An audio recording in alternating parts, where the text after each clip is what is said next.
단원별 반복 기출문제 풀이 실기시험 출제단원 중 제3장 요양보호 강론에서 의사소통과 정서 지원입니다. 이 단원에서 평균 출제 빈도는 4~5개로 높은 편입니다. 지금부터 단원별 쏙쏙 풀이 출발! 대상자와 비언어적으로 의사소통하는 방법으로 옳은 것은 보기 1. 팔짱을 끼고 말한다. 2. 대상자보다 눈높이를 낮춘다.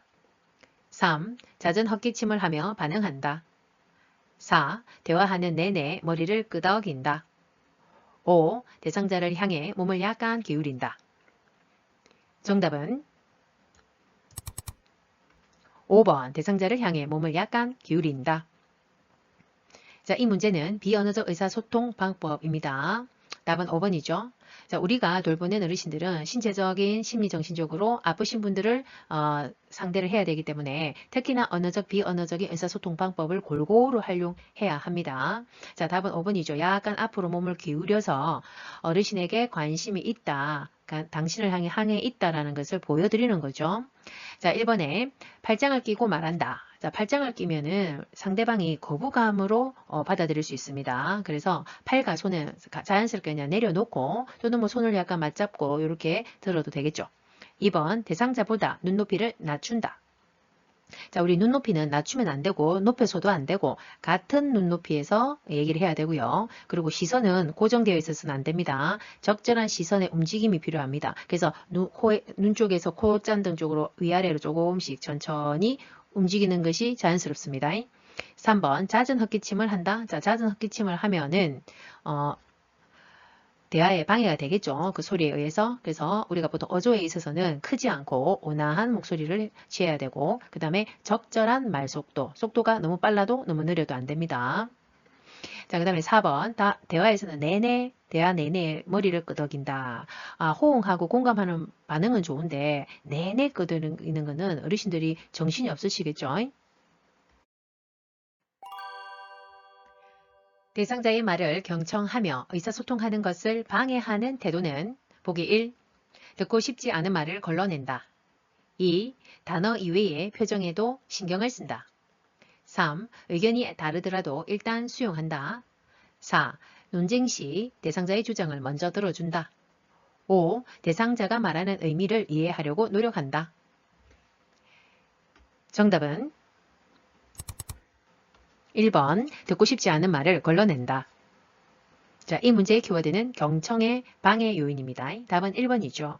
그러니까 잘못된 것을 물어보는 거죠. 나머지 2번에서 5번은 지금 의사소통을 잘 하신 경우죠. 2번 같은 경우에는 단어 외의 표정에도 신경 쓴다는 것은 비언어적인 소통에도 유의를 한다 이 개념입니다. 자, 답은 1번이고 방해하는 태도. 우리 교재에 나와 있는 그 방해 요소가 있었습니다. 이것도 간간히 나오니까 정리해 두셔야 되고요. 자, 지금 7번에 듣고 싶지 않은 말은 걸러낸다. 가 여기 있고요. 걸러내면 안 되겠죠. 충분히 다 흡수해야 되고 정리를 해야 됩니다. 자, 1번에 대충 미루어 짐작하거나 충분히 듣지 않고 조언하는 것은 상대방에게 오히려 상처나 부담감을 줄 수 있습니다. 2번 미리 대답을 준비합니다. 대답이 미리 정해져 있을 수가 없잖아요. 그죠? 근데 미리 그냥 답은 정해놨습니다. 자, 3번에 상대방의 말을 나 자신의 경험에 맞추어서 얘기한다. 그러면 안 되겠죠. 각각의 모든 사람은 경험이 다 다르고 생각이 다르기 때문에 본인의 자신의 경험에 비추어 그 약은 효과가 있던데 와 효과가 없어. 이런 식으로 얘기해버리면 상대방은 난처해지겠죠. 자, 4번 끊임없이 비교한다. 비교해서도 안 되고 5번 상대방의 말을 반박, 논쟁하기 위해서 듣는다. 그죠? 그 다음에 6번 마음에 안 들면 슬쩍 넘어가며 또 본질을 회피해버린다. 이것도 기본적인 해결 방법은 의사소통의 방법은 아니겠습니다. 대상자가 정치적 견해를 이야기할 때 경청하는 방법으로 옳은 것은 보기 1. 미리 대답을 준비한다. 2. 말이 길어지면 중단시킨다. 3. 자신의 경험에 비추어 해석한다. 4. 의견이 다르더라도 일단 수용한다. 5. 핵심 단어를 중심으로 짐작하며 듣는다. 정답은 4번 의견이 다르더라도 일단 수용한다. 자, 이 문제는 경청에 대한 방법을 물어보는 것이죠. 특히 이제 정치적 견해를 이야기할 때 의견이 다르더라도 일단 수용하고 아 그렇군요 라고 일단 시작해야 되겠죠.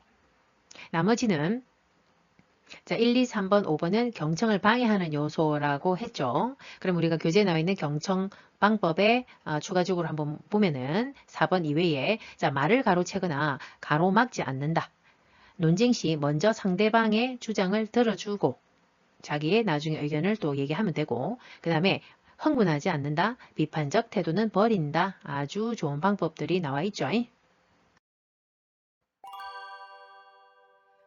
제가 대상자가 식사를 한 후 다음과 같이 말할 때 요양보사의 공감적 반응으로 적절한 것은 대상자 지난번 요양보사의 반찬은 내 입맛에 딱 맞았는데 점점점 요양보사 반응 보기 1 그렇게 말씀하시니 기분 나빠요. 2. 그럼 그 요양보사로 바꿔드릴게요. 3. 이젠 제가 담당이니 그런 말씀 하지 마세요. 4. 이전 요양보호사가 손맛이 있었나 봐요. 저도 노력할게요.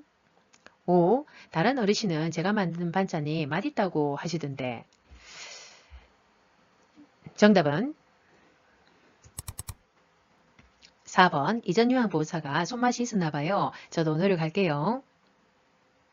자, 이번 문제의 키워드는 공감적 반응하기에 대한 내용입니다. 아주 잘 나오죠. 이 또한. 자, 답은 4번인데, 자, 그럼 우리가 공감적 반응하기를 정의를 한번 보자면, 자, 상대방의 말에 귀를 기울이고 잘 듣고, 그 다음에 느낀 바를 자, 전달하는 것, 표현을 해주는 것이 공감적 반응하기입니다. 자, 그래서, 어르신 손맛이, 이전 요양보사 손맛이 있었나 봐요. 까지 공감했죠. 그 다음에는 저도 노력할게요. 느낀 바를 전달하는, 본인의 의견을 전달하는 것까지 마무리하는 것이죠. 그래서 저도 노력할게요. 아니면 더 필요한 게 있으면 말씀해 주세요. 이렇게 마무리하는 것입니다. 다음 상황에서 요양보사의 반응으로 적절한 것은 대상자, 우리 손자가 올해 대학에 들어가서 그래도 할아버지인데 용돈이라도 주고 싶어. 요양보사 반응 보기 1. 용돈은 아빠가 줄 텐데 걱정하지 마세요. 2. 손자에게 물어보고 원하는 것을 사주세요. 3. 손자를 축하해주고 싶은 마음이 느껴지네요. 4. 요즘 애들이 할아버지의 이런 마음을 알까요? 5. 할아버지를 보러 오지도 않는데 주지 마세요. 정답은 3번 손자를 축하해주고 싶은 마음이 느껴지네요. 다음 상황에서 나 전달법을 적용한 반응으로 옳은 것은 요양보호사 어르신 요즘 계속 누워만 계시니 오늘은 저와 산책하러 나가요. 대상자 누워서 텔레비전을 바라보며 나가기 귀찮아 그냥 누워 있을래. 요양보호사 반응 보기 1 네 그러면 다음에 나가요. 2 이렇게 누워만 계시면 큰일 나요. 3 무슨 일 있으세요? 많이 우울하세요? 4 누워만 계시니 근력이 떨어질까봐 걱정돼요. 5 저도 오늘 같은 날은 그냥 누워 있고 싶네요. 정답은 4번 누워만 계시니 자 근력이 떨어질까봐 걱정돼요. 자 이번에 키워드는 나전달법에 대한 내용입니다. 이것도 간간히 나오죠. 자 그럼 나전달법은 그 단계별로 전달하는 그 방법이 있었죠. 자 교재에서 확인해 보면요. 자, 첫 번째는 1단계는 그 상대방의 행동이나 상황을 비난 없이 니는 와 그러노 이렇게 말할 것이 아니라 비난 없이 그냥 상대방의 행동과 지금 상황을 먼저 얘기를 합니다. 자, 그러니까 좀 어르신이 누워만 계시니 이게 상황을 그 상대방의 행동을 얘기하는 거죠. 그 다음에 두 번째 2단계는 나에게 미치는 영향, 그 행동이 나에게 미치거나 그 행동으로 인해서 미치는 어떤 영향에 대해서 얘기하죠. 그러니까 두 번째 그걸로 인해서 근력이 떨어질까 봐 이게 어떤 영향에 대한 거죠. 그 일로 인한 영향. 그 다음에 세 번째 단계는 그걸로 인해서 거기에서 내가 느낀 바. 자, 이 느낀 바 세 번째 걱정돼요. 이렇게 얘기하죠. 자, 그래서 마지막까지 이제 마무리를 한다면 원하는 바를 명확하게 말한다. 어르신 저와 그래서 산책 가는 것이 어떨까요? 가길 바래요. 이렇게까지 이제 마무리하면 더 뭐 좋죠. 그래서 답은 4번입니다. 대상자와 의사소통하는 방법으로 옳은 것은 보기 1. 대상자보다 눈높이를 낮게 한다. 2. 호칭할 때는 대상자의 성명을 부른다. 3. 요양보호사가 알고 있는 전문 용어로 말한다. 4. 상황에 맞지 않는 말을 하면 즉시 지적해준다. 5. 개인정보 보호를 위해 요양보호사의 소속은 비밀로 한다. 정답은 2번. 호칭할 때는 대상자의 성명을 부른다.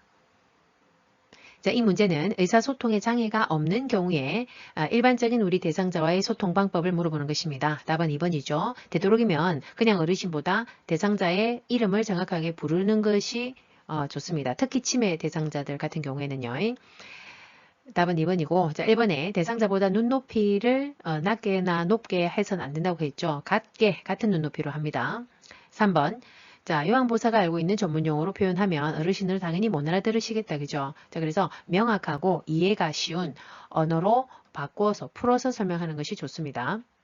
4번. 상황에 맞지 않는 말을 하면 즉시 지적한다. 자, 지적하는 태도는 좋지 않죠. 어르신들이 난처해 할 수 있겠죠. 그래서 존중하는 항상 태도와 관심 어린 태도를 보여야 됩니다. 5번. 개인정보 보호를 위해 요양보호사의 소속은 비밀로 합니까? 절대 아니죠. 여기서 이것은 개인정보보호법에 해당이 되는 게 아니죠. 직접 밝혀야 됩니다. 그래서 본인의 이름, 소속, 역할을 소개할 때 전달해야 되는 것이 원칙입니다. 시각장애 대상자와 의사소통하는 방법으로 옳은 것은 보기 1. 요양보호사를 중심으로 방향을 설명한다. 2. 촉각을 이용하여 사물에 대한 정보를 전달한다. 3. 대상자를 만나면 말보다 신체 접촉을 먼저 한다. 4. 이쪽 저쪽 등의 지시 대명사를 사용하여 대화한다. 5.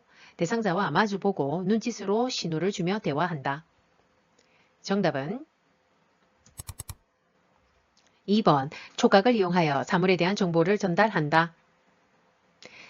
자, 이번 문제부터 저는요, 이제 상황별 의사소통이라고 해서 장애가 있는 대상자들의 각각의 의사소통법을 지금 물어보는 것인데, 자, 첫 번째 이제 시각장애 대상자와의 소통법을 지금 물어보는 것입니다. 여기서부터는 아주 자주 많이 나옵니다. 답은 2번이죠. 일단 시각의 장애입니다. 안 보인다고 생각해 보세요. 그러면 설명을 하다 해도 그 사물에 대한 정보가 정확하게 전달이 안 될 때는 대상자 보고 이제 만져보라고 하면서 이해를 도울 수 있겠죠. 그래서 촉각을 이용한다라고 되어 있죠. 1번에 요양보호사를 중심으로 방향을 설명하면 어르신한테는 반대가 되니까 더 헷갈리죠. 절대로 요양보호사 중심이 아닙니다. 대상자 중심으로 얘기하되 방향을 오른쪽, 왼쪽을 이제 말을 해야 되고 또 특히 이제 시계 방향으로 뭐 3시 방향입니다. 9시 방향입니다. 뭐 이런 식으로 얘기할 수 있겠죠. 3번 대상자를 만나면 말보다 신체 접촉을 먼저 합니까? 눈이 안 보인다고 생각하시고 지금 어디 어깨부터 툭 치면은 깜짝 놀라겠죠. 그러면 넘어갈 수 있습니다. 위험하죠. 그래서 절대로 이 반대입니다. 자, 말을 먼저 건네고 어르신 저 왔어요 하고 신체적 접촉이 뒤에 따라와야 안 놀랍니다. 자, 4번에 자, 눈이 안 보이시기 때문에 이쪽 저쪽 이런 지시대명사는 절대 사용하지 않는다고 했습니다. 못 알아듣습니다. 5번 대상자와 마주보고 눈짓을 신호한다고요? 자, 비언어적인 소통법인데, 자, 눈짓은 지금 시각장애인한테 눈짓을 신호 줄 수가 없죠. 자, 그런데 이거는 그러면 어떤 장애가 있을 때 있습니까? 청각장애, 난청이 있을 때 요 5번과 같이 하시는 거죠. 그럼 이 외에 그 교재에 나와 있는 추가적인 시각장애의 소통법을 보자면, 자, 정면에서 시각장애이기 때문에 청력으로 양쪽 귀에서 정확하게 잘 들으려면 정면에 딱 마주보고 얘기해야 되고 천천히 당연히 정확히 전달해야 됩니다. 다음 같은 방법으로 의사소통해야 하는 대상자는 첫째, 신체 접촉을 하기보다 말을 먼저 건넨다. 둘째, 사물의 위치를 시계 방향으로 설명한다. 셋째, 대상자가 읽고 싶어 하는 것을 읽어준다. 보기 1. 청각장애 대상자 2. 언어장애 대상자 3. 시각장애 대상자 4. 이해력장애 대상자 5. 판단력장애 대상자 정답은 3번 시각장애 대상자. 자, 이번 문제도 상황별 의사소통에서 시각장애에 대한 내용입니다. 많이 반복되기 때문에 한 번 더 지금 언급하고 넘어갑니다. 자, 그래서 앞에서 언급했듯이 자, 보기의 내용들이 있었죠. 그래서 답은 3번이고 자, 정리했듯이 한 번 더 정리합니다. 추가적으로 자, 시각장애 같은 경우에는 여기저기 이쪽 저쪽 이런 지시대명사 사용하는 것 아닙니다. 이해하지 못하니까 보이지 않아서요. 그 다음에 대상자 중심의 오른쪽 왼쪽으로 설명을 해야 된다. 그 다음에 사물 등을 이제 이해하지 못할 때는 촉각을 활용해서 만져보게 해서 이해를 시킨다 했고 정면에서 잘 들리도록 양쪽에 잘 들리도록 정면에서 천천히 정확히 또박또박 설명해야 되겠죠. 그 다음에 추가적으로 자, 보행할 때는 안 보이니까 반보 앞에서 팔을 이끌듯이 끄는 자세로 이제 진행이 돼야 되겠죠. 요양보사가 무슨 말을 하면 대상자가 가까이 다가와 귀를 대며 들을 때 대처 방법은 보기 1. 귀에 가까이 대고 속삭인다. 2. 입을 작게 벌려 천천히 말한다. 3. 입모양을 직접 만져보게 한다. 4. 보청기의 작동 상태를 확인한다. 5. 목소리를 높여 고음으로 말한다. 정답은 4번 보청기의 작동 상태를 확인한다. 자, 이번 문제는 상황별 의사소통 중에서 노인성 난청의 장애가 있을 때의 소통법입니다. 답은 4번이죠. 자, 그래서 보청기 혹시 작동 상태, 전원이 꺼져 있는지, 배터리가 다 됐는지 이런 것들을 확인을 할 필요가 있겠습니다. 자, 그래서 입력은 원래 우리가 이제 보청기를 체크할 때, 맞출 때 입력은 크게, 출력은 낮게 이렇게 또 한다라는 것까지 추가적으로 알아두시면 되죠. 자, 1번에는 귀에 가까이 대고 속삭인다. 지금 난청인데 속삭여가지고는 안 되겠죠. 자, 그리고 귀에 가까이 대고 입을 대고 할 것도 아니고, 자, 난청인 경우에도 눈을 보면서 정면에서 얘기를 해야 됩니다. 그래서 눈으로 시각적으로 보면서 소통, 입 모양도 보면서 눈빛을 교환하면서 소통해야 되기 때문에 눈을 보며 정면에서 하는 것이 맞습니다. 2번, 입을 작게 벌려 천천히 말한다. 자, 입 모양을 보면서 얘기를 해야 되기 때문에 작게 벌려서는 안 되고, 자, 입을 크게 벌려서 정확하게 또박또박 얘기해 줘야 되겠죠. 그리고 이해가 안 된다 할 때는 되풀이해서 당연히 설명해야 됩니다. 3번 입모양을 직접 만져보게 한다. 뭐 직접 만져보고 이런 것은 이런 것보다는 이제 눈으로 보일 수 있도록 밝은 방에서 입모양을 보도록 해야 되고 그리고 시선을 맞추면서 얘기하는 것이 더 정확합니다. 5번 목소리를 높여 고음으로 한다. 우리 노인성 난청일 때 우리 난청 질환에서도 배웠죠. 자, 고음은 더 그리고 센 소리, 또 고음 소리 이런 건 더 다 잘 전달이 안 된다고 했죠. 중저음의 소리가 더 잘 들린다고 했고요. 그리고 차분하게 설명해야 되겠습니다. 그리고 추가적으로 내용을 또 보면요. 자, 어깨를 따독이고 또는 눈짓을 주고 나 지금 이야기합니다 라는 신호를 주고 얘기를 시작하는 것이 정확합니다. 그 다음에 지금 난청이니까 눈은 보이시니까 몸짓이라든지 얼굴 표정 등 이런 비언어적 신호를 많이 사용하는 것이 전달이 더 높겠죠. 알아듣기는 하나 말로 표현하기 어려워하는 대상자와 의사소통하는 방법으로 옳은 것은 보기 1. 질문에 빨리 답하게 한다. 2. 대상자의 옆에서 귀에 대고 말한다. 3. 대상자의 얼굴 앞에서 큰 소리로 말한다. 4. 그림판, 문자판을 이용하여 의사를 표현하게 한다. 5. 요양보호사를 중심으로 오른쪽 왼쪽 방향을 정하여 설명한다. 정답은 4번 그림판, 문자판을 이용하여 의사를 표현하게 한다. 자, 이 문제는 언어장애 상황일 때의 의사소통 방법입니다. 이 또한 잘 나오죠. 자, 답은 4번이죠. 자, 언어장애일 때는 어떤 도구를 활용하는 것입니다. 자, 뇌졸중 등으로 인해서 자, 듣기는 하는데 청력은 남아있는데 말이 어눌하게 또 이렇게 이쪽에 안면 하반부에 마비가 있어서 구음을 못하는 구음장애가 왔을 때는 이러한 이제 사례와 같은 경우가 있겠죠. 자, 그때는 이제 그림판, 문자판을 활용해서 본인의 의사를 표현하도록 도구를 사용하는 것이 편하죠.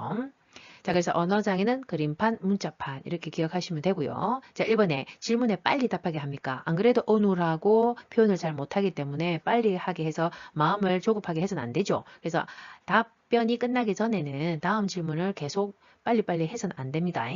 2번 대상자의 옆에서 귀를 대고 말한다. 자, 옆에서 해도 안 되고 귀에 대고 해서도 안 되고 그냥 이 또한 정면에서 얼굴을 보고 눈을 응시하면서 천천히 얘기해야 됩니다. 그러니까 지금까지 다 정면에서 좀 얘기한다라 다 나왔었죠. 시각장애부터 저 난청 같은 경우에도 지금 언어장애도 똑같습니다. 3번 같은 경우에 이제 말하기 전에 그럼 추가적으로 자, 언어장애에서 우리가 또 그 소통법을 잠깐 살펴보면 자, 소음이 있는 곳은 피해야 되겠죠. 아무래도 좀 어눌하게 표현하기 어려워하기 때문에 자, 소음이 있는 곳은 안 된다. 그 다음에 눈을 깜빡깜빡 아까 요 그림판 문자판도 활용했듯이 눈 깜빡 고개 끄덕끄덕 손짓 손에 힘을 주세요 이런 식으로 여러 가지 다양한 비언어적인 소통 방법도 사용하는 것이 좋죠. 자, 그리고 이제 3번에 보면 대상자의 얼굴 앞에서 큰 소리를 얘기한다. 이거는 지금 언어장애하고는 해당 사항이 없고, 자, 정면 앞에서는 아까 다 해당이 됐는데, 큰 소리 말고 중저음으로 우리가 얘기한다면 이것은 노인성 난청일 때가 해당이 되겠죠. 정면에서 중저음으로 차분히 얘기한다고 했죠. 5번 같은 경우에는 자, 요양보호사 중심이 아닌 대상자 중심으로 오른쪽 왼쪽 방향을 설명하는 거 있었죠. 이것은 시각장애의 소통법이었습니다. 정리하십시오. 다음과 같은 방법으로 의사소통해야 하는 대상자는 첫째, 실물 그림판, 문자판을 이용한다. 둘째, 몸짓, 손짓을 이용하고 대상자의 말하는 속도에 맞추어 이야기한다. 셋째, 어려운 표현을 사용하지 않고 짧은 문장으로 천천히 이야기한다. 정답은 3번 이해력 장애. 자, 이 경우는 이해력 장애의 상황일 때의 소통법입니다. 답은 3번이죠. 자, 그래서 이 내용이 이해력 장애, 이해력 판단력 장애와 자, 그 다음에 아까 이 앞에 이제 언어장애의 이제 경우에 조금 비슷하죠, 많이. 자, 그림판 문자판을 이용하는 것도 있고, 몸짓, 손짓을 이용하는 이런 것도 많이 유사는 합니다. 자, 근데 여기 지금 언어장애는 지금 없죠. 그러니까 여기에 답은 3번으로 이제 보시면 되긴 합니다. 그리고 이제 예의력에서 추가적으로 또 구분되는 또 내용들이 추가적인 게 또 있으니까 구분하시면 되고요. 자, 그래서 이 외에 여기 나와 있는 것 외에 추가적인 내용은 자, 불쾌감을 주는 언어는 사용해서는 안 됩니다. 이제 예의력과 판단력이 떨어진다고 해서 또 아이 취급하는 이렇게 반말 같은 표현도 안 되고 불쾌감을 주는 언어도 사용하지 말아야 된다라고 되어 있습니다. 그리고 어려운 표현 사용하지 말고 왜 이해력 장애가 있다 보니까 이게 조금 구별된다 보시면 되죠. 그리고 짧은 문장 위주다. 이런 것들을 좀 정리하시면 되겠죠. 주의력 결핍 장애 대상자와 효과적으로 의사소통하는 방법으로 옳은 것은 보기 1. 다양한 환경적 자극을 준다. 2. 메시지를 큰 소리로 빠르게 말한다. 3. 한 번에 여러 내용을 명확하게 말한다. 4. 익숙한 사물에 대한 내용으로 대화한다. 5. 목표에 맞는 복합적인 활동을 제시한다. 정답은 4번 익숙한 사물에 대한 내용으로 대화한다. 자, 이 문제는 주의력 결핍 장애의 상황의 소통법입니다. 답은 4번이죠. 자, 주의 집중이 잘 안 될 때는 오히려 새로운 자극이나 너무 많은 자극을 주는 것은 안 좋습니다. 그래서 익숙한 사물, 환경이 좋습니다. 그래서 답은 4번이고요. 자, 1번에 다양한 환경적 자극은 안 좋다고 했죠. 최대한 자극은 줄이는 것이 맞습니다. 자, 2번 메시지를 큰 소리로 빠르게 자, 큰 소리도 빠르게도 아닙니다. 자, 오히려 주의 집중이 잘 안 되는 경우에는 반대로 조용히 얘기해야 됩니다. 이거를 좀 특별히 조금 구분하시면 됩니다. 자, 오히려 집중이 안 될 때는 우리 애기들한테도 얘들아 뭐하니 하면서 작게 얘기하면은 무슨 얘기하지 하면서 귀를 이렇게 기울이거든요. 집중을 한단 말이죠. 자, 그래서 조용히가 이게 특징입니다. 그리고 뭐 천천히 반복한다는 다른 앞에 장애의 경우에도 소통법에 해당이 됐고요. 3번, 한 번에 여러 내용을 명확하게 말한다. 자, 명확은 맞지만 여러 내용을 한꺼번에 말을 해버리면 안 그래도 주의 집중을 못하는데 더 분산되겠다. 그죠? 그래서 간단 명료해야 되고 그 다음에 여기서 또 포커스는 단계적인 제시. 하나 얘기 먼저 하고 그 다음에 2단계 얘기하고 그 다음에 또 제시하고 이렇게 해라 이 말이죠. 그 다음에 5번에 목표에 맞는 복합적인 활동을 제시하면 또 정신 없습니다. 자, 그래서 목표를 딱 정해놓으면 그 단순한 거 활동부터 먼저 제시를 해야 성취감을 가지고 또 목표에 달성하고 그 다음 또 단계를 또 제시하고 그렇게 하라. 그러니까 단순 활동부터가 맞습니다. 시설에서 진압력 장애가 있는 대상자와 의사소통하는 방법으로 옳은 것은 보기 1. 새로운 환경에 노출시켜 자극을 준다. 2. 사진을 보여주며 아들을 기억하게 한다. 3. 다른 대상자가 한 가족임을 인식시킨다. 4. 아버님, 어머님이라고 불러준다. 5. 가족을 자주 방문하게 하여 시설을 집으로 알게 한다. 정답은 2번 사진을 보여주며 아들을 기억하게 한다. 자, 이 문제는 이제 지남력 장애의 소통법입니다. 자, 우리 지남력 장애라고 하면 치매의 대표적인 인지장애 증상이죠. 자, 그래서 지남력이라고 하면 시간, 사람, 장소에 대한 그 인지력인데 그게 이제 감소되고 떨어지는 거죠. 자, 그래서 시간, 사람, 장소, 달력, 시계 등을 자주 인식시켜서 이 시간, 사람, 장소에 대한 지남력을 자극한다 이렇게 보면 되죠. 1번에 새로운 환경에 노출시켜 자극을 준다. 우리 치매에서도 배우셨겠지만 우리 진압력이 떨어져 있다 보니까 계속 새로운 환경에 노출되면 더 정신이 없으십니다. 자, 그래서 친숙한 환경에 무조건 기존에 항상 있던 환경. 자, 그리고 그러니까 모든 물품에 이름표를 붙이라 이렇게 되어 있죠.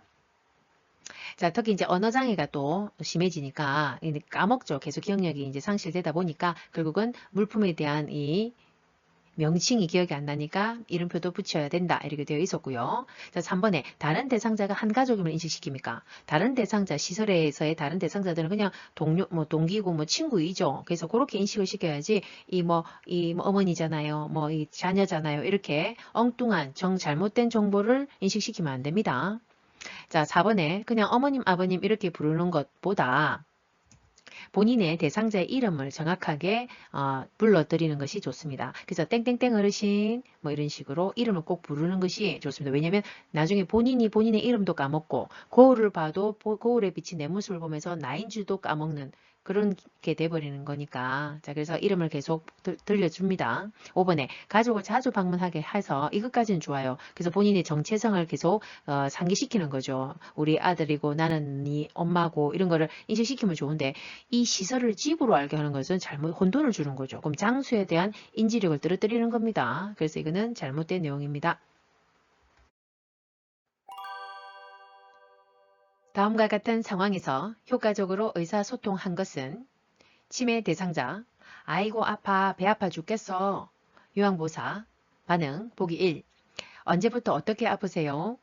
2. 배를 짚으며 여기가 아프세요? 3. 많이 아프시군요. 장염인가 봐요. 4. 어저녁에 무엇을 드셨는지 말씀해 보세요. 5. 속이 시리세요? 더부룩하세요? 콕콕 쑤시나요? 정답은 2번 배를 짚으며 여기가 아프세요? 자, 이 문제는 키워드가 언어적 의사소통법인데 그 중에서도 치매 대상자와의 의사소통법을 물어보는 것입니다. 답은 2번이죠. 자, 그래서 배를 짚어가면서 예, 아니오로 대답할 수 있는 그죠? 폐쇄형 질문을 한 것입니다. 그래서 2번이 맞고, 자, 1번은 언제부터 어떻게, 이렇게 언제 어떻게, 개방형 질문, 예, 아니오로 대답할 수 없는 이런 개방형 질문이라고 하죠. 자, 이런 거는 하지 않는 게 좋다고 했죠. 왜 어르신들이 이걸 막 말을 잘 이제 요약해가지고 설명하는 게 어렵습니다. 언어장애가 잘 오기 때문에. 자, 그래서 예, 아니오로 대답할 수 있는 폐쇄형 질문으로 하는 것이 좋다고 했습니다. 자, 그 다음에 3번 같은 경우에는 많이 아프시군요까지는 공감을 잘 하셨는데 장염인가 봐요. 이거는 본인이 추측으로 진료도 보지 않았는데 임의로 뭐 장염인가 봐요 하고 진단을 내릴 필요는 없죠. 4번 저녁에 무엇을 드셨는지 자 조금 전에 뭐 점심 저녁도 뭘 드셨는지 모르겠는데 저녁이 이게 어떻게 기억이 납니까? 해당 사항 없습니다. 자 5번도 한 번에 여러 개 질문하면 안 된다겠습니다. 우리도 좀 기억 못해요. 쓰리세요, 더부룩하세요, 쑤시나요? 어떻게 기억해요? 그래서 하나씩 질문하면 됩니다. 자, 추가적으로 또 치매 대상자의 소통법을 또 보자면요. 내용을 보겠습니다. 자, 일단 기타 자 긍정형으로 물어보고 소통하는 것이 좋습니다. 부정형이나 명령형을 하지 말고 긍정형으로 소통해라 라고 되어 있었고 그 다음에 반말이나 그 다음에 유행어, 외래어 이런 것들은 잘 못 알아들으니까 해당 사항 없죠. 그리고 무시하는 듯한 반말도 쓰지 않아야 된다고 되어 있습니다. 그리고 항상 현실을 설명해야 됩니다. 왜? 진압력이 또 장애가 있으니까 시간, 사람, 장소에 대한 걸 계속 인식시켜야 되죠. 계속 반복해야 됩니다. 치매 대상자와 의사소통을 하는 방법으로 옳은 것은 보기 1. 시선은 한 곳을 응시한다. 2. 언어와 몸짓을 함께 사용한다. 3. 대상자보다 높은 위치에 선다. 4. 대상자와 신체적 접촉은 피한다. 5. 대상자 뒤에서 천천히 다가온다. 다가간다. 정답은 2번 언어와 몸짓을 함께 사용한다. 자, 이 문제는 치매 대상자와의 비언어적 의사소통 방법입니다. 답은 2번이죠. 자, 그래서 언어적, 비언어적 수단을 함께 활용해야지 더 치매 어르신들한테 소통이 더 쉽겠죠. 자, 1번에 시선은 한 곳을 응시합니까? 응시하면 안 된다고 했죠. 부담 가겠죠. 그래서 한 곳을 응시하지 말고 그냥 약간의 적당한 움직임이 필요하다고 했고, 그리고 이제 정면에서 이제 눈은 이제 보면서 마주치면서 같은 높이에서 눈 맞춤을 한다고 했습니다. 자, 3번에 대상자보다 높은 위치에 서면은 어르신들이 위압감이라든지 또 거부감이 오겠죠. 그래서 눈높이를 맞춘다. 똑같이 한다. 그 다음에 4번 대상자와 신체적 접촉은 피하는 게 아니라 되도록이면 가볍게 접촉은 하는 것이 안정감을 주는 겁니다. 그래서 손 잡는 정도, 어깨를 약간 이렇게 또둑또둑 해뜨리는 정도는 좋습니다. 5번 대상자 뒤에서 천천히 다가갑니까? 자, 뒤에서 다가오면 깜짝 놀라실 수 있습니다. 그러면서 탁 넘어갈 수 있어요. 그래서 놀라지 않게 앞에서 되도록이면 다가가고 정면에서 눈을 바라보면서 항상 소통하는 것이 좋습니다. 앞으로 다양한 학습 내용을 통해 어린이들과 다시 만날 그 시간까지 우리 모두 두나미스, 두나미스. 구독, 좋아요, 알림 꾹.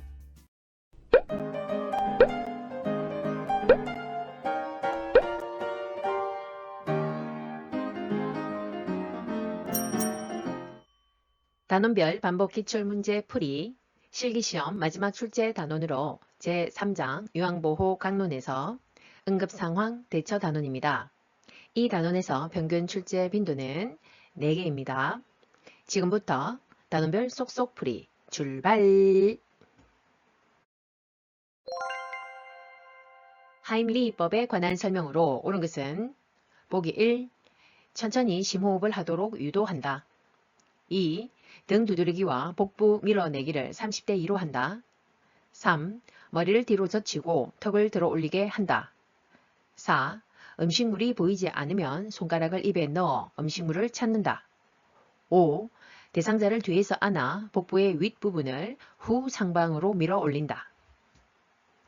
정답은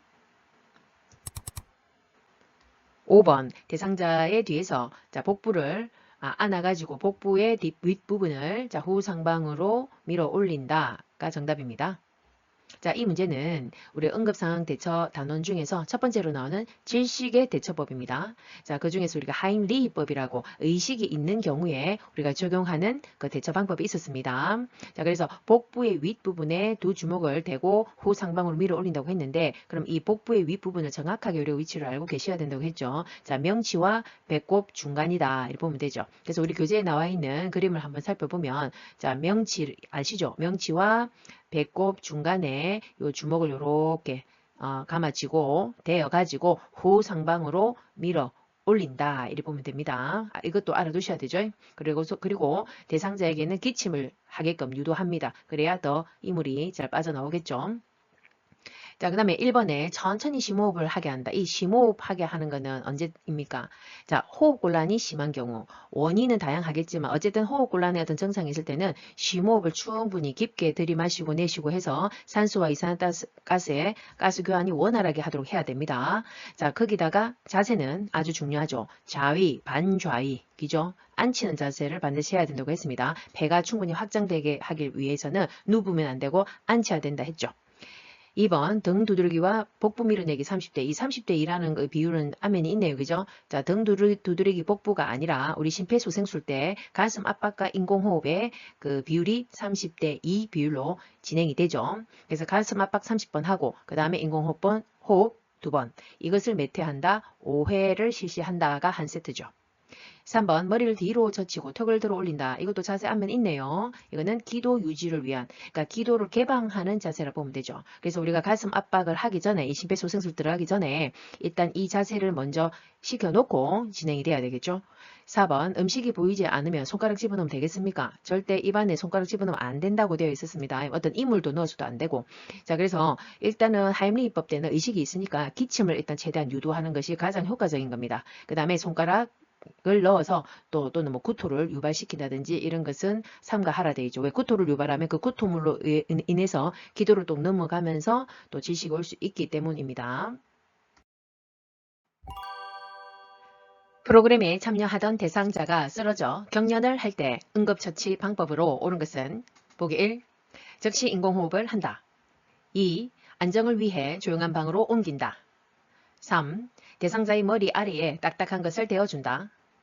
4. 경련이 멈출 때까지 양쪽 어깨를 꽉 잡아준다. 5. 입에 거품이 있는 경우 고개를 옆으로 돌려준다. 정답은 5번. 입에 거품이 있는 경우 고개를 옆으로 돌려준다. 자, 이 문제는 경련에 대한 응급대처 방법입니다. 답은 5번이죠. 자, 입에 거품이 이제 있죠. 경련을 하다 보면 이제 거품이 날 수 있고, 자, 그럴 때는 이 거품에 의해서 또 기도가 막히고 질식될 수 있기 때문에 고개를 옆으로 돌려서 배액을 옆으로 배액이 되도록 해야 되겠죠. 자, 기도 유지를 위한 것입니다. 이 내용이. 자, 그 다음에 2번. 즉시 인공호흡을 합니까? 자, 경련이면 아직 뭐 맥박이나 호흡이 없는 상태가 아니죠. 자, 그래서 인공호흡을 하는 것이 아니다 보면 되죠. 이때는. 그냥 지켜보면 되고, 일단 지켜봐야 되죠. 자, 2번. 안정을 위해 조용한 방으로 옮긴다. 자, 이렇게 옮기고 이러면 더 또 뇌에 어떤 손상이 올 수도 있고 하기 때문에, 자, 일단 경련을 시작하고 있기 때문에 움직이지 말고 그 자리에서 1, 2분 정도 관찰해 줘야 되고, 그렇죠. 자, 3번. 대상자의 머리 아래에 딱딱한 것을 대면 안 되고, 자, 뇌에 또 무리가 갈 수 있기 때문에 부드러운 것을 좀 대어드려. 우리 입은 옷 같은 거라도 이제 대줘야 되고, 주위에 또 위험한 것, 또 떨어질 수 있는 어떤 이런 게 있으면 치워줘야 되겠죠. 4번. 경련이 멈출 때까지 양쪽 어깨를 꽉 잡아준다. 이렇게 꽉 잡는 것은 무리하게 또 그 저항감이 가기 때문에 안 되죠. 자, 그래서 1, 2분 정도는 보통은 끝나기 때문에 일단 관찰을 하고, 근데 그 경련이 한 5분 이상 계속 지속되면 뇌 손상이 더 올 수 있기 때문에 119에 즉각 신고해서 병원으로 이송해야 되는 것이 맞습니다. 이외에 추가적으로 경련일 때의 대처 방법을 내용을 보면, 자, 일단 몸에 끼는 옷 단추라든지 넥타이가 이렇게 묶여 있으면 목 부분 이런 쪽에 혈액순환을 돕기 위해서 또는 그 호흡을 편안하게 하기 위해서는 이런 꽉 조여 있는 건 다 풀어줘야 되고요. 그 다음에 입에 이제 뭐 경련을 한다고 순수건 등 이런 이물을 넣는 거는 금지라고 되어 있습니다. 이걸로 인해서 이물을 넣음으로써 뭐 상처라든지 더 질식으로 인해서 호흡곤란이 야기될 수 있다. 이런 개념이죠. 산책을 하던 대상자가 쓰러지면서 몸이 뻣뻣해지고 침을 흘릴 때 대처 방법은 보기 1. 입안에 손수건을 물려준다. 2. 몸을 꽉 잡아 다치지 않게 한다. 3. 위험한 물건이 없는 곳으로 옮긴다. 4. 고개를 옆으로 돌려주고 옆에서 관찰한다. 5. 똑바로 눕히고 목 아래에 옷을 말아 대어준다.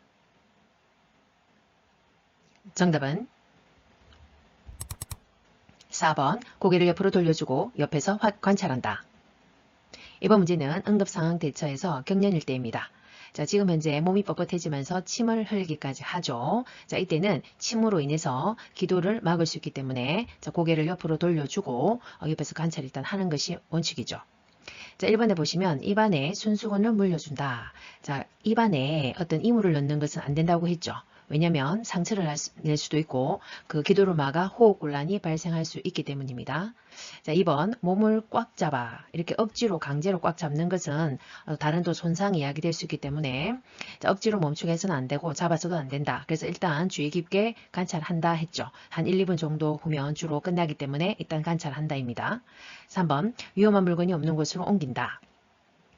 자, 옮기고 하는 것은 위험할 수 있죠. 자, 그 자리에서 그냥 위험한 물건이 근처에 있으면 치워주는 게 맞습니다.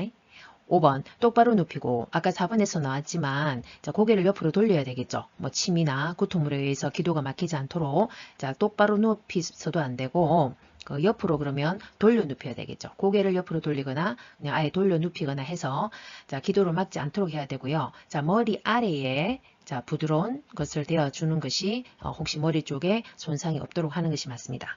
자, 기타 또 보면 자, 목 쪽이나 이렇게 꽉 조이는 어떤 넥타이 또 꽉 조이는 옷 같은 것은 풀어주고 편하게 호흡을 할 수 있도록 유도해야 됩니다. 그리고 아까 1, 2분 정도는 관찰한다 했는데 그럼에도 불구하고 5분 이상 경련이 지속될 때에는 즉시 119에 신고하고 시설장에게도 보고하는 것이 원칙입니다.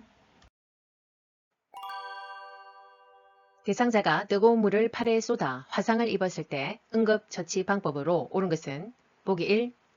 물집이 생기면 터뜨려준다. 2. 화상 부위에 치약을 발라준다. 3. 얼음 조각을 화상 부위에 대어준다. 4. 화상 입은 쪽 팔에 착용한 장신구를 빨리 빼준다. 5. 수돗물을 화상 부위에 세게 털어준다. 정답은 4번 화상 입은 쪽 팔에 착용한 장신구를 빨리 빼준다. 자, 이 문제는 화상에 대한 응급 대처 방법입니다. 답은 4번이죠. 자, 이제 화상을 입은 그 팔은 부위에 부어오르거나 또 조직이 나중에 그 열기에 의해서 더 이제 심하게 손상이 화상이 되면 그 막 벗겨지고 이러겠죠. 막 그래서 최대한 빨리 자, 뭐 반지나 시계 같은 거는 빼주는 것이 맞습니다. 자, 1번에 보기 전에 그럼 우리가 화상은 우리가 뭐 몇 도 화상 이렇게도 진단명을 내리고 또 몇 퍼센트 화상 이렇게 말을 하거든요. 자, 몇 퍼센트는 체표 면적의 팔과 뭐 다리, 얼굴, 뭐 몸통 등 이런 엉덩이 이런 거에 따라서 퍼센테이지를 매겨가지고 몇 퍼센트라고 얘기를 하고 또 우리 교재에 나와 있는 것은 몇 도 화상 이런 게 있죠. 자, 1도에서 3도 화상이 있습니다. 자, 기본적으로 좀 정리해 둘게요. 자, 화상 이거는 깊이에 따라 1단계에서 3단계로 구분하죠. 자, 우리 이제 피부는 세 개의 층으로 나뉘어져 있죠. 표피, 진피, 피하지방층까지 이렇게 구분이 되어 있습니다. 그러니까 1단계는 말 그대로 피부의 첫 번째 층을 손상이 갔을 때 우리 1단계라고 하죠. 표피까지 손상, 가벼운 좀 화상이라 봐야 되고 빨갛게 변하고 부어오르는 정도까지라 보면 되고요. 자, 2단계는 두 번째 층인 진피까지 손상이 왔을 때 심한 통증과 그 다음에 맑은 액체, 뭐 삼출액 같은 것들이 줄줄 흘러내릴 수 있죠. 또 커다란 물집이 생긴다. 자, 그래서 물집이 있냐 없냐에 따라 우리가 2단계냐 1단계냐 구분을 할 수 있습니다. 자, 그 다음에 3단계는 피부 마지막 층, 자, 세 개의 층인 요 피하 지방층까지 파괴가 와서 또 더 나아가서 그 아래에 있는 근육층, 근육까지 손상이 간 것을 우리가 3단계다. 이렇게 정리를 합니다. 기본적인 거는 좀 알아두시면 좋죠. 자, 답은 4번이죠. 그럼 1번에 물집이 생기면 인위적으로 우리가 터뜨려주면 안 된다고 했습니다. 자, 화상 부위를 오픈되어 있는데 그걸 만진다든지 물집을 일부러 터뜨리는 것은 안 된다. 자, 그 이유는 세균 감염을 방지하기 위한 것입니다. 절대로 우리 자연적으로 터뜨려지는 것은 어쩔 수 없는데 우리가 임의로 터뜨려서 오픈시키면 안 좋습니다. 반드시 세균 감염의 위험성이 있습니다. 그래서 화상에서 가장 무서운 것은요, 합병증이 세균 감염으로 인해서 폐혈증으로 사망까지 이룰 수 있다는 것을 유념하셔야 됩니다. 자, 2번 화상 부위에 치약을 발라준다. 자, 이런 거 안 된다고 했죠. 자, 뭐 된장도 그렇고 기름, 뭐 간장, 핸드크림, 치약 등등. 자, 이런 것을 바르면 왜 안 되냐? 자, 세균 감염의 우려가 있기 때문이죠. 자, 그리고 이런 것들로 그 화상 부위를 덮어버리다 보니까 그 안에 있는 열기가 빠져나오지 못해서 더 그 화상이 깊이가 더 깊어질 수 있습니다. 그래서 악화됩니다. 열기에 의해서. 그래서 이런 거는 바르면 안 된다. 자, 3번. 얼음 조각을 화상부에 대어줍니까? 자, 얼음 조각은 아니라고 했고 우리가 깨끗한 물수건 마른 걸 떼면 나중에 그걸 또 떼다가 피부가 더 벗겨질 수 있기 때문에 깨끗한 물수건이 있으면 감싸서 또 병원에 이송하는 동안에도 그걸 감싸 놓으면 외부에 노출이 아무래도 안 되니까 세균 감염이 좀 줄어들겠죠. 자, 그러니까 꺼즈 같은 게 있으면 제일 좋죠. 깨끗한 꺼즈에 그 물을 적셔서 이렇게 감싸가면 좋고. 자, 5번에 수돗물을 화상 부위에 세게 틀어줍니까? 절대 안 되겠죠. 자, 우리가 먼저 이제 화상이 딱 입었을 때는 반드시 찬물에 15분 이상 즉시 담그는 것. 이게 제일 중요합니다. 왜냐면 그 열기를 빨리 식혀야 된다. 이 말이죠. 그래야 그 지금 남아있는 그 피부에 그 더 손상이 악화되지 않을 거잖아요. 그래서 이 틀어가지고 흐르는 물은 그 물 압력에 의해서 또 피부가 더 벗겨질 수 있기 때문에 일단은 담궈야 된다. 이렇게 정리하시면 됩니다. 손목 골절이 의심되는 대상자를 위한 응급처치 방법으로 옳은 것은 보기 1. 냉찜질을 한다. 2. 손목을 움직여 보게 한다. 3. 튀어나온 뼈를 눌러준다. 4. 구부러진 손목 관절은 펴준다. 5. 손상 부위는 심장보다 낮게 한다. 정답은 1번 냉찜질을 한다. 자, 이 문제는 골절에 대한 응급처치 방법입니다. 답은 1번이죠. 자, 특히 여기서는 이제 손목 골절이 지금 의심이 된다 이 말이죠. 자, 냉찜질을 하는 이유는 있죠. 우리 급성기 때는 근골격계에 냉찜질 한다고 알고 계시죠? 자, 부종과 염증을 감소시키기 위한 것입니다. 자, 이번에 보시면 손목을 움직여 봅니까? 자, 우리가 골절에서 제일 핵심은 뭐냐면 치료의 핵심은 고정입니다. 그냥 다른 방법 없습니다. 그냥 그대로 라인을 잘 정렬시켜 가지고 딱 고정시키고 뭐 이 개념입니다. 모든 것은. 자, 그래서 손목을 움직인다 이런 거 말이 안 되겠다. 그죠? 자, 그래서 고정이 제일 중요하다. 그래서 우리가 되는 게 부목이라고 그죠? 있죠. 그 스플린트라고 하고. 자, 이거는 이제 우리 반기브스 사는 그 깁스 이거고. 그 다음에 이거보다 이제 좀 더 많이 이제 골절이 됐을 때는 캐스트라고 하는 거. 그죠? 이런 걸로 고정을 시키는 거다 보면 되죠. 자, 그 다음에 3번. 튀어나온 뼈를 눌러준다. 이것도 말이 안 되는 거 아시죠? 무조건 고정입니다. 우리가 임의로 뭐 눌러주거나 움직이면 안 된다. 직접 압박은 피해야 됩니다. 그 다음에 4번 구부러진 손목을 펴준다. 펴주는 것도 안 되고 해도 손 대지 않는 것이 맞습니다. 5번에 손상 부위는 심장보다 낮게 한다. 낮게 하지 말고 오히려 높게 해서 자 그쪽에 피가 고이면 안 되겠죠. 혈액순환이 안 되고 그 골절된데 그럼 더욱 부어오릅니다. 자, 그래서 심장보다 더 올려서 부종과 통증을 완화시킨다. 이렇게 보십시오. 대상자가 프로그램에 참여하던 중 손을 베어 출혈이 있을 때 대처 방법은 보기 1. 비눗물로 씻긴다. 2. 손을 마사지 해준다. 3. 지혈제를 뿌려준다. 4. 대야에 물을 받아 손을 담가준다. 5. 장갑을 착용하고 꺼지로 압박한다. 정답은 5번 장갑을 착용하고 꺼지로 압박한다. 자, 이 문제는 출혈에 대한 응급대처 방법입니다. 답은 5번이죠. 자, 일단 출혈을 하고 있으니까 그걸 막아줘야 되겠죠. 자, 그래서 일단 혈관이 오픈되어서 지금 피가 나오는 거니까 혈액에 의해서 감염될 수 있기 때문에 서로를 다 보호하기 위해서는 자, 장갑을 착용하고 특히 이제 멸균 장갑이 있으면 더 좋겠고 그 장갑을 착용하고 자, 꺼즈도 멸균 꺼즈를 압박해주는 것이 안전합니다. 근데 꺼즈만 또 될 것은 아니고 있다면 압박 붕대까지 감아주는 것이 원칙이죠. 근데 너무 심하게 쪼지는 않아야 된다라는 거죠. 자, 1번에 비눗물로 씻긴다. 자, 출혈 중인데 좀 비눗물로 씻어서는 말이 안 되겠죠. 그러니까 물에 담근다는 것 자체가 감염될 수 있는 개념입니다. 세균에. 그래서 이 씻는 것 자체가 안 되는 것이고 그 다음에 2번 손을 마사지 합니까? 절대 지금 마사지 하면 안 되겠죠. 피가 흐르고 있는데 더 잘 나오라는 이건 개념이죠. 그래서 출혈 부위를 오히려 충혈이 되거나 피가 안 쏠리게 해야 됩니다. 그 부위는. 그래야 더 피가 안 나오겠죠. 그래서 심장보다는 위로 올리는 것이 기본인 중에 기본입니다. 그 다음에 3번 지혈제를 뿌려준다. 자, 지혈제는 우리가 뿌리는 개념이 아니죠. 이거는 처방에 따라서 의사의 처방에 따라서 진행되는 의료행위입니다. 자, 그래서 우리가 임의로 의료행위를 진행하는 것은 안 된다. 봐야죠. 4번 대야에 물을 받아 손을 담근다. 이 선담가는 어디에서 나왔습니까? 응급대처. 자, 출혈에서는 뭐 말이 안 되는 소리고 자, 화상에서의 응급처치 방법이었죠. 특히나 찬물에 자, 15분 이상 딱 담가가지고 자, 그 열기를 식힌다가 맞았죠. 대상자가 약을 복용한 후 복통, 구토, 흉통 증상을 보이며 쓰러졌을 때 대처 방법은 보기 1. 따뜻한 보리차를 먹게 한다. 2. 즉시 하임리히법을 시행한다. 3. 토사물을 치워 주변을 정돈한다. 4. 복용량이 적더라도 병원으로 데리고 간다. 5. 조용한 곳에서 쉬게 한다. 정답은 4번 복용량이 적더라도 병원으로 데리고 간다.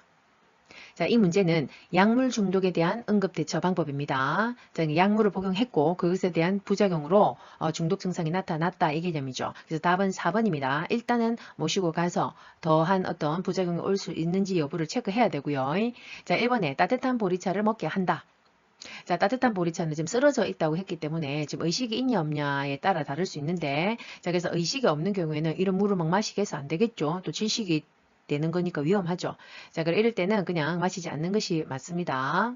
자, 그 다음 2번 즉시 하임리히법을 시행한다. 자, 하임리히법은 이 경우가 아니죠. 어떤 이물이 기도를 탁 막았을 때, 질식일 때, 우리가 의식이 있을 때 그것도 하는 방법이죠. 3번 토사물을 치워 주변을 정돈한다. 이렇게 토사물을 임의로 치우지 마시고, 자, 우리 교재에는 자, 약 용기, 무슨 약을 먹었는지를 반드시 병원에서 알아야 되니까 약 용기도 당연히 가져가야 되고, 그 다음에 토사물이 있다면 그 토사물도 되도록이면 가져가는 것이, 그것을 혹시 이 중독 증상을 막는, 그 감소시키는 기량제, 기량 작용을 하는 약물들이 있거든요. 그것을 분석하려면 이 토사물이 또 필요한 경우가 있습니다. 그래서 이것을 가져가는 것이 더 정확하긴 하죠. 5번 조용한 곳에서 쉬게 한다. 자, 쉬는 것은 아니고, 자, 약 용기랑 뭐 토사물 같은 거를 다 들고 병원으로 모시고 가는 것이 원칙입니다. 의식을 잃고 쓰러져 있는 대상자에게 심폐소생술을 시행하는 방법으로 옳은 것은 보기 1. 분당 60회 속도로 가슴을 압박한다. 2. 얼굴을 옆으로 돌려 기도를 개방한다. 3. 양팔의 팔꿈치를 곧게 펴서 가슴을 압박한다. 4. 대상자의 가슴이 약 2cm 눌릴 수 있게 살짝 압박한다. 5. 반응 확인, 가슴 압박, 도움 요청, 기도 유지 순으로 실시한다. 정답은 3번 양팔의 팔꿈치를 곧게 펴서 가슴을 압박한다. 자, 이 문제는 아주 중요한 심폐소생술 시행 방법입니다. 답은 3번이죠. 그래서 충분히 가슴을 무게를 눌려서 압박을 하려면 팔꿈치를 곧게 펴서 우리 상체의 무게를 눌려야지 됩니다. 자, 1번에 분당 60회 속도로 압박하는 것이 아니죠. 우리가 너무 빨라도 안 되고 너무 늦어도 안 되거든요. 자, 그래서 100에서 120회 분당 이렇게 눌러야 됩니다. 자, 이거를 계산을 해보면 1회에 0.5에서 0.6초에 한 번꼴로 눌러야 된다 보면 되죠. 2번에 얼굴을 옆으로 돌려 기도를 개방한다. 자, 옆으로 돌린다는 개념은 우리가 입에서 뭔가 거품이 난다든지 또 입안에 뭔가 이물이 있을 때 배액을 하기 위해서 옆으로 돌리는 자세를 취했던 적 있죠. 그런데 기도를 지금 심폐소생술에서 기도 개방하는 자세는 따로 있었죠. 자, 머리를 뒤로 최대한 젖히고 턱은 위로 들어 올려서 기도가 개방이 되어야 우리가 인공호흡을 할 때 산소가 충분히 배포 끝까지 전달이 될 수 있도록 해야 됩니다. 4번 대상자의 가슴이 약 2cm 눌릴 정도로 압박합니까? 이건 너무 얕습니다. 우리가 흉골이 눌려서 심장을 쳐서 자극이 돼야 되는 개념이거든요. 자, 그래서 5cm 정도 흉골이 눌려져야 됩니다. 그리 되려면 굉장히 깊이 압박이 돼야 됩니다. 그래서 체중을 실어서 깊고 강하게 누른다. 자, 5번에 이 순서가 있죠. 자, 그리고 심폐소생술의 순서를 교재에서 내용을 한번 살펴보면요. 자, 요런 이제 순서가 있습니다. 단계가. 자, 이건 기본 중에 기본이니까 알아두셔야 되죠. 자, 첫 번째. 일단 상태가 반응이 있는지, 자, 반응부터 확인합니다. 어르신 하면서 너무 머리가 많이 안 흔들리게 양쪽 어깨를 두드리면서 괜찮으세요? 괜찮으세요? 이제 반응을 확인해 보고, 그 반응이 없다. 그러면 이제 이 두 번째 단계가 도움 요청부터 바로 해야죠. 자, 119 신고하고, 그 다음에 자동 심장 충격기가 있으면 빨리 가져오도록, 자, 준비를 시켜야 되겠죠. 빨리 가져오세요 하고 이제 요청한 다음에 세 번째가 이제 가슴 압박부터 한다 되어 있죠. 그래서 반응이 없고 호흡이 없는 것을 확인한 다음에는 바로 심장 압박, 가슴 압박이 들어갑니다. 자, 100에서 120회 분당 속도로 해야 되고 5cm 정도 흉골이 눌려져야 된다 했죠. 근데 이제 위치가 정확하게 눌려져야 되죠. 자, 흉골의 아래쪽 절반부, 그러니까 흉골의 2분의 1 아래 하반부라 개념이라 보시면 되죠. 이것도 그림으로 많이 나오니까 알아두셔야 되고, 자, 네 번째 단계는 이제 인공호흡을 합니다. 인공호흡을 하기 위해서는 아까 기도 유지가 되어 있는 자세여야 되죠. 머리를 뒤로 하고 턱을 최대한 위로 들어 올려주는 자세. 열린 자세가 돼야 되죠. 자, 그래서 1초에 1회 정도 후 하고 불어 넣으면서 눈은 어디로 봐야 됩니까? 가슴이 쪽이 팽창이 돼서 올라오는지를 눈은 보면서 후 불어 넣는 거죠. 자, 10초 이내에 한 2회는 실시가 돼야 됩니다. 너무 늦게 또 들어가도 안 되고. 자, 그래서 이 가슴 압박과 인공호흡이 30대 2 비율로 하되 이거를 총 몇 번 한다? 5회 정도 해야 한 세트가 마무리된다 보시면 되죠. 자, 그런 와중에 계속 이제 반복하다가 오해하고 나면 이제 또 반응이 또 돌아왔는지 확인도 해야 되고 이런 게 있죠. 자, 그러는 중에 이제 아까 자동 심장 충격기가 제세동기가 도착이 되면 바로 이제 이걸 적용이 돼야 되는 거죠. 자, 요런 순서로 기본적인 거 알고 계십시오. 심폐소생술 중 가슴을 압박하는 자세로 옳은 것은 그림 1번에서 5번까지 확인하십시오.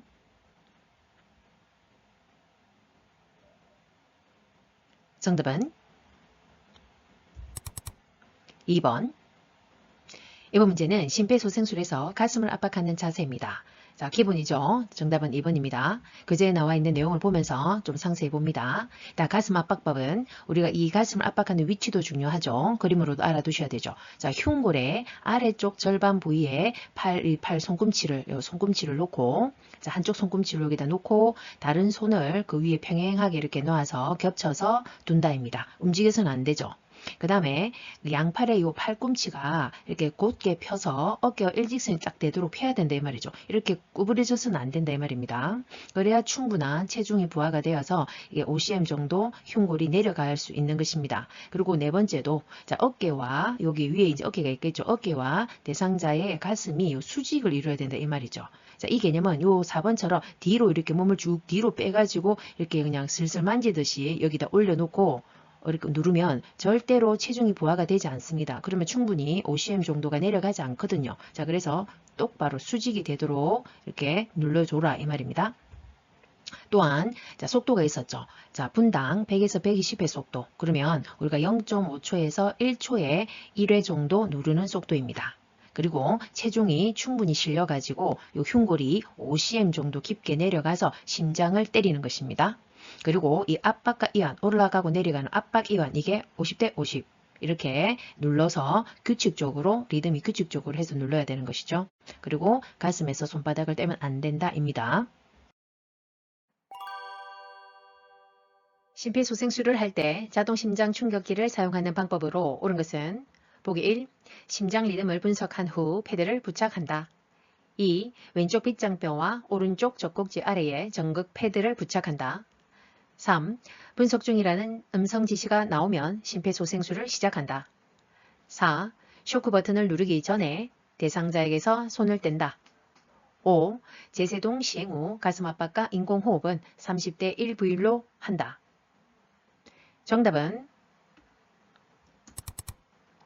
4번 쇼크 버튼을 누르기 전에 대상자에게서 손을 뗀다. 자, 이 문제는 자동 심장 충격기 사용법입니다. 이 순서가 있습니다. 그래서 심폐소생술 하던 중에 심장 충격기가 이제 도착이 되면 바로 즉시 이것부터 적용이 돼야 되겠죠. 자, 우리 교재에 나와 있는 그러면 이 충격기 사용 단계가 있습니다. 그걸 한번 훑어보고 문제를 풀어야 더 이해가 쉽습니다. 자, 이 사용 단계를 보겠습니다. 자, 1번부터 이렇게 반복이 된다 보시면 됩니다. 자, 첫 번째 반드시 전원부터 켭니다. 그래야 작동이 되니까 이거 기억하시고 그 다음에 분석을 하려면 뭐가 있어야 됩니까? 패드를 붙여놔야지 분석이 되겠죠.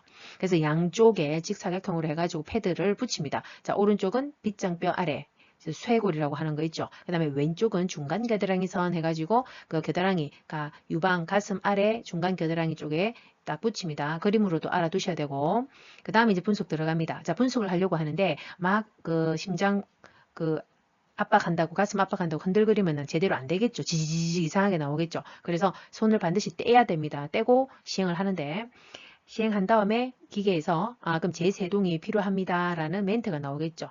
부정맥일 때 이 세동이라고 하는 거는 심실이 심방과 심실이 있는데 우리 심장에 이 심실이라고 하는 부분에서 미친 듯이 뛰고 있는 겁니다. 그러니까 분당 350회 이상이 뛰는 것을 세동이라고 하죠. 그러면 제대로 심장이 짜주지를 못한다는 개념이죠. 막 흔들린다는 개념이기 때문에 결국은 심장 밖으로 지금 피를 못 뿜어내서 지금 뇌와 호흡과 모든 것이 이제 정지가 되어 있다 이 개념입니다. 자, 그래서 세동을 제거한다의 개념입니다. 그거를 제거하자. 자, 그래서 이거는 전기 충격을 준다 개념이죠. 자, 그래서 그 기계에서 이 제세동이 필요하다고 이제 자기가 분석이 되면 이제 전기를 쫙 끌어모아야 되거든요. 그래서 에너지 자동 충전을 하는 시간이 또 필요합니다. 한 수초, 5초 뭐 이상 이렇게 소요가 됩니다.